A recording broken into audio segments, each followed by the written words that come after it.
Uber केली आणि मग त्याला जस्ट म्हटले की आम्हाला इथं इथं जायचं आहे. कारण जवळच्याला सांगितलं असतं तर ते परत कोणी अशा गोष्टींमध्ये हात घालत नाही बरोबर. सहसा. का ते आता मित्र आहेत, आम्ही आम्हाला करणं भाग होतं. आणि तो लहानाचा मोठा झालाय आमच्यासमोर, तर किती झालं तरी लहान भावासारखाच आपल्या. तर मग आम्ही निघालो रात्री 12ला खेड शिवापूरला. तर जायच्या टायमाला एवढा बेकार त्रास दिला त्यांनी. म्हणजे काय काय केलं एक्झॅक्टली? लिटरली आम्ही इथून पहिलं कासरवाडीतून घातली गाडी. तिथून मग म्हटलं डायरेक्ट आता हायवेने चल म्हटलं. मधून कुठून सिटीतून घालू नको परत. जर याने काय त्रास दिला तर उगाच विसरू.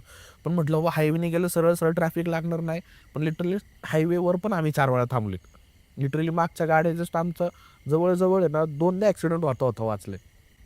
डायरेक्ट शेजारी आम्ही तरी आम्ही 2 चांगली भक्कम पोरं बसवली होती मागं त्या शेजारी. धरून बसवाल तरी त्यांना आवरत नव्हतं तो. खूप प्रयत्न केले आम्ही. पण आणि तरी मागं 2 गाड्या टू व्हीलरवर ठेवल्या. का बाबा नाही का बॅकअपला असू दे. उगाच थोडंफार काय झालं पुढं मागं तर म्हटलं ठीक आहे चल. तर तसं जाता जाता 2-3 वेळा एकदा घाटात पण आम्हाला जरा डाऊट वाटला, की बाबा हा करतो. लिटरली तो गाडी आमची घाटातून पलटी होता होता राहिली. कात्रजचा जो घाट आहे त्याच्या